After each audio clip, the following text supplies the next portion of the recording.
In 1215, England was on the brink of collapse.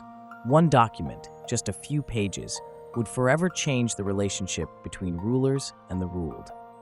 This is the story of the Magna Carta. King John, the youngest son of Henry II, was never meant to rule England. He came to the throne in 1199 after the death of his brother, Richard the Lionheart. His early years as king were plagued by misfortune, poor decision-making, and a reputation for cruelty. John's reign started with promise, but soon his heavy-handed tactics alienated the very people he needed, the barons and the church. He imposed heavy taxes on the nobility to fund his wars in France, but these campaigns ended disastrously. In 1204, John lost Normandy to the French King Philip II, marking a humiliating defeat for England. The loss of Normandy not only weakened England's position in Europe, but also diminished John's credibility at home. His reputation took a further hit when he became embroiled in a bitter dispute with Pope Innocent III over the appointment of the Archbishop of Canterbury.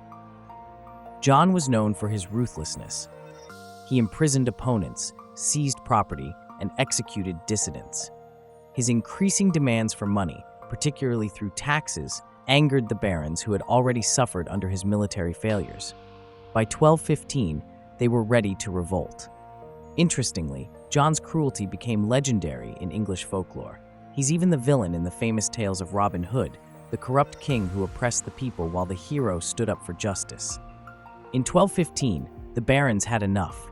They gathered in open rebellion, seizing London and forcing John to the negotiating table. Under pressure from all sides, John met the barons at Runnymede, a field near the River Thames. On June 15, 1215, John reluctantly sealed the Magna Carta, a document that would change history forever. For the first time, the king's power was limited by law, and the rights of the barons were recognized. The Magna Carta contained 63 clauses.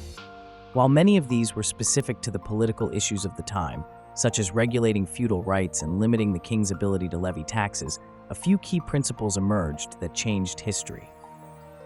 For example, Clause 39 declared that no man could be imprisoned or stripped of his rights or property without due process of law.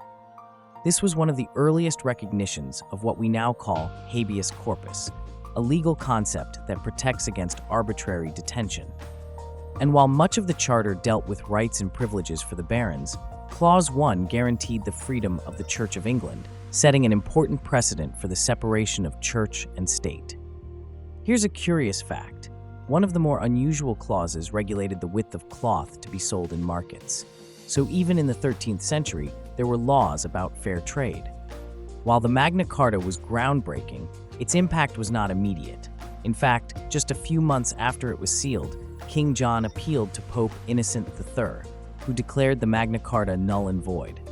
The Pope saw it as an affront to royal authority, and John quickly abandoned the charter, plunging England back into civil war. But the principles of the Magna Carta were too powerful to disappear. After John's death in 1216, the regency for his young son, Henry III, reissued the charter in an attempt to win back the support of the barons. This time, it stuck. Over time, the Magna Carta became more than just a feudal agreement.